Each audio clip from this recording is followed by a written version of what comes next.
Bom dia, pessoal. Boa tarde ou boa noite, depende da hora que vocês estiverem assistindo aí nossa aula. Bom, pessoal, só para recapitular aí, nós já tivemos algumas aulas, né, sobre banco de dados. Nós vimos uma introdução, né, o que é o banco de dados, né, uma base onde você vai inserir informações, né, um local onde você vai guardar aí suas informações de forma ordenada, né, para que a gente possa consultar essas informações, editar ou até excluir essas informações, que a gente possa gerenciar aí essas informações. Nós vimos para que ele serve, né? Qual é a finalidade? Vimos alguns tipos de banco de dados, vamos dizer assim, né? Vimos aí que temos o banco de dados mais utilizado, que é o relacional, que é o que a gente mais vai dar foco nas nossas aulas, que é um banco de dados composto aí de tabelas, né, onde são guardadas as informações e que essas tabelas podem se relacionar, né, para que a gente tenha um conjunto mais organizado de informações, elas podem se relacionar. Vimos também o banco de dados orientado a objetos, né, que é um banco de dados aí que foi pensado por causa das aplicações orientadas a objetos, né, que é hoje uma das linguagens, uma das metodologias, vamos dizer, um dos paradigmas mais utilizados, que está crescendo muito, só que o banco relacional ele é o oposto, né? Você programa orientado a objetos e vai utilizar um banco relacional, você vai usar um banco estruturado, né? Totalmente diferente. Por isso foi pensado na criação de banco de dados orientados a objetos. Porém, né, igual eu falei para vocês já nas aulas anteriores, ele não é muito utilizado ainda, porque ele tem alguns pontos que tem que melhorar, né? O gerenciamento aí dessas informações. Também vimos o banco de dados no SQL, que é um banco que foi pensado aí mais recentemente, né? Que é um banco para grandes aplicações com fluxos de dado muito grande e informações com formatos diferentes, né? Mas isso aí é mais para a gente relembrar. Nós também vimos as etapas aí para a criação de um banco de dados, né? Quando eu digo a criação de um banco de dados físico, né? Ou a nossa base de dados, que é onde a gente vai inserir as nossas informações e gerenciar, ela tem que passar por algumas etapas, né? O primeiro ponto, que é o que a gente vai ver na aula de hoje, né? É o conceitual. Digamos que é aí um alto nível, né? Uma forma mais não próxima, né? Uma forma que não é muito próxima do banco de dados, mas um pouco mais próxima do mundo real, né? A gente desenvolve um diagrama, né, conceitual, que é uma análise, um planejamento, um esboço do que será o nosso banco de dados. Depois, na sequência, vem o modelo lógico, né, que é um modelo um pouco mais próximo da base de dados. É um modelo onde você vai conseguir visualizar um pouco mais a questão do relacionamento, né, entre as tabelas, entre as informações, entre as chaves primárias, chave estrangeira, vai ter todas essas informações que chegam bem próximo de uma base de dados real, né? Que é o terceiro ponto aí, que é o modelo físico, que daí a gente já vai para a criação do nosso banco de dados, a gente vai precisar de um gerenciador de banco de dados, a gente vai precisar criar a estrutura física, né, onde a gente vai guardar essas informações, a gente vai precisar utilizar, se for o relacional, por exemplo, a gente já vai utilizar a SQL, né, que é uma linguagem aí utilizada para fazer inserção, alteração, exclusão de dados, entre outras coisas que pode fazer aí, né, com o gerenciador e com o banco de dados, que a SQL nos permite, né? Então, assim, até aqui a gente viu isso. Aqui, esse cara aí que vocês estão vendo na tela é uma ferramenta utilizada para a criação de de alguns diagramas, vamos dizer assim, né? É o BR Modelo, é uma ferramenta bem simples, é uma ferramenta leve, né? Essa aqui mesmo que eu estou usando não precisa nem instalar no computador, né? É portável e ela ajuda muito, né? No planejamento e criação e estruturação aí para o seu banco de dados. Ela é bem simples de utilizar. Aqui na parte superior tem alguns menuzinhos, né? Tem o menu arquivo com aquelas informações básicas, né? Novo arquivo, fechar todos, imprimir, salvar como. Tem o editar, né? Que tem também seus submenus. Tem diagrama, que ele mostra os comandos, né? Que vocês vão ver, vai ter lá do lado direito também, mas aqui ele tem os comandos, como criar uma nova entidade, um novo relacionamento e assim por diante, tá? Repositório, ele vai mostrar onde que está as informações e o menuzinho ajuda, né? Logo abaixo aqui, vocês podem visualizar, ele tem o desenho de alguns diagramas, é um atalho aqui para a criação de diagramas, por exemplo, aqui o conceitual, que é o que a gente está usando, ou mais à frente o lógico, e daí tem outros diagramas aqui, por exemplo, um diagrama de fluxo, de atividades, aí, entre outros, tá?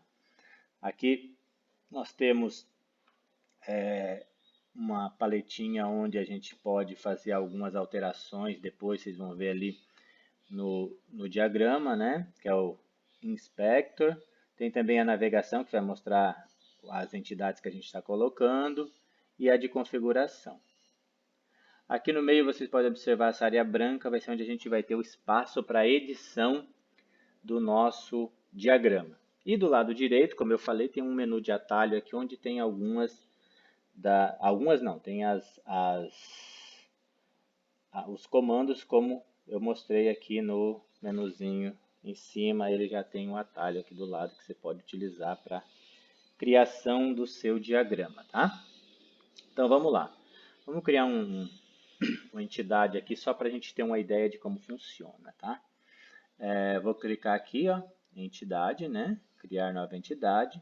Vou clicar aqui em cima dessa área branca, né? E ele já vai criar a minha entidade. Eu posso posicionar ela onde fica melhor aqui para mim na minha área de edição e soltar, né? Eu posso, vamos editar aqui, por exemplo, o nome dela, tá? Entidade 1, né? Vamos colocar aqui, eu clico nesse atalho, eu posso clicar nesse atalhozinho aqui, né? Para editar, ou eu posso vir aqui no Inspector, em nome, e editar aqui. Vamos editar aqui, por exemplo, vamos colocar a entidade carro. Vamos supor, dar um Enter, ele já muda o nome da entidade para entidade carro. Vamos supor que vocês estão trabalhando aí no software com a concessionária e vocês têm que criar um cadastro de veículo, né? Um cadastro de veículo e a gente vai criar aí a tabela carro, poderia ser a tabela veículo, né? Mas eu coloquei carro, então vamos continuar ali com carro. Então a gente vai fazer o cadastro de veículo e eu crio a tabela carro, a entidade carro, que não é uma tabela ainda, é só um modelo conceitual, né?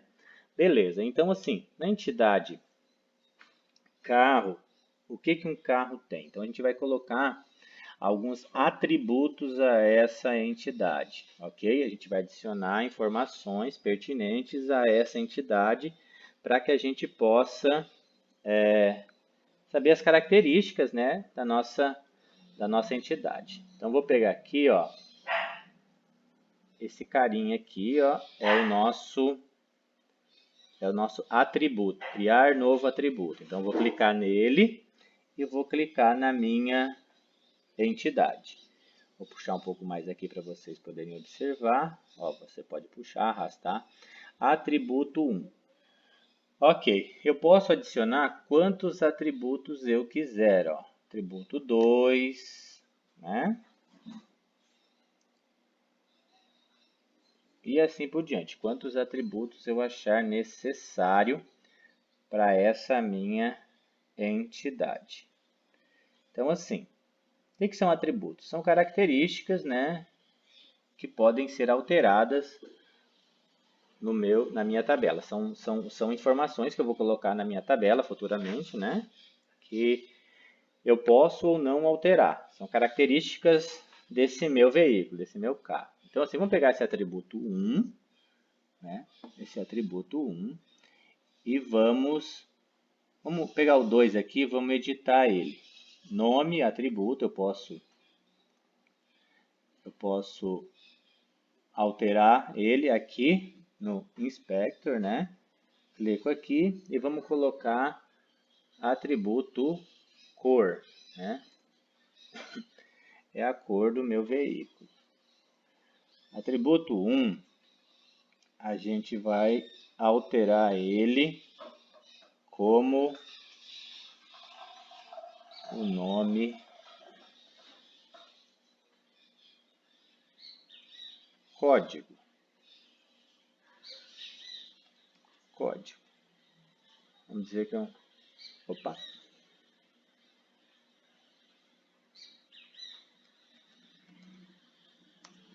Código. Vamos dizer que é um código do veículo. Cada veículo vai ter um código que vai definir que ele é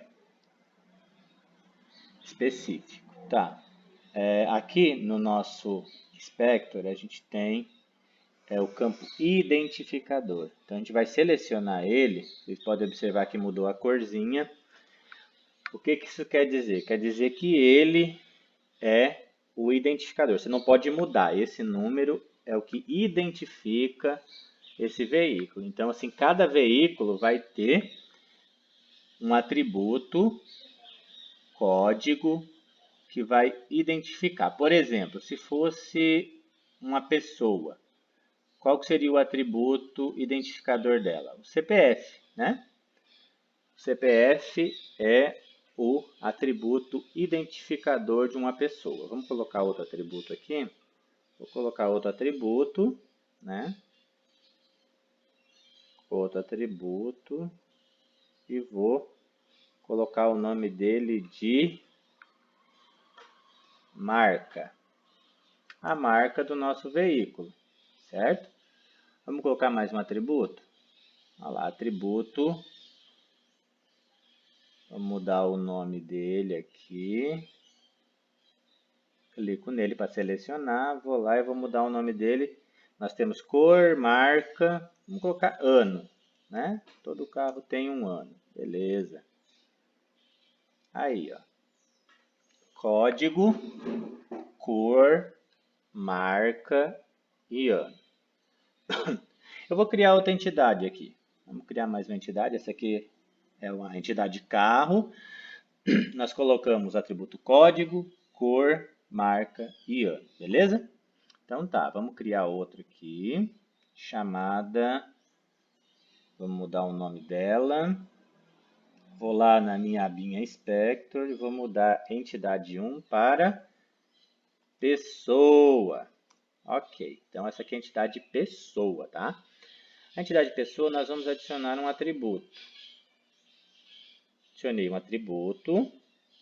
Vou selecionar esse atributo e vou lá. Vou dizer que eu quero mudar o nome desse atributo para CPF. Então, é o nosso CPF. E o nosso CPF ele é um identificador, porque cada pessoa tem um CPF diferente. Então, vai ser o que nós vamos usar como identificador, esse CPF. Futuramente, pessoal, esse identificador vai ser nossa chave primária, que a gente chama. É a chave de uma tabela onde você usa para achar as informações daquela tabela. Então, assim, quando quiser buscar Natanael, existem vários Natanael, pessoas com o nome Natanael no mundo, né? Ah, mas o seu nome é Natanael Vicente Pires. Mas acreditem, existem outras pessoas no mundo que podem ter o nome Natanael Vicente Pires. Não tem uma regra que define que eu seria o único Natanael Vicente Pires no mundo. Então, qual que é a regra para identificar, no Brasil, vamos dizer, nem vamos dizer a nível do mundo, mas no Brasil. Qual que é a regra para me identificar aqui no Brasil? Por meio do meu CPF. E o RG, professor? O RG, a gente pode fazer um RG lá aqui no Pará, um em Rondônia, um lá no Paraná. Então, o RG pode ter diferença. Eu posso ter mais que um RG. Mas o CPF é um cadastro único que a gente tem. Então, no Brasil todo, só tem um CPF com o número do meu CPF. Então, se procurar lá na base de dados do governo federal, meu CPF, vai achar todas as informações, que eu sou funcionário público do IFPA Campos Óbidos, né? Se eu tiver alguma dívida, fica registrado meu CPF. Então, tudo isso aí é procurado por um identificador único, que no caso de a pessoa, pode ser o CPF, tá? Vamos colocar aqui outro atributo na entidade pessoa. Vamos selecionar ele aqui, vamos mudar esse atributo para nome, né? Só que esse aqui não é um identificador, é uma informação. Opa, não ficou. Clicar aqui, atributo, nome. Agora ficou. Então, toda pessoa tem um nome, né? Vamos colocar mais atributos. A gente pode colocar quantos atributos achar necessário, tá? Se for necessário 10 atributos, a gente coloca 10 atributos.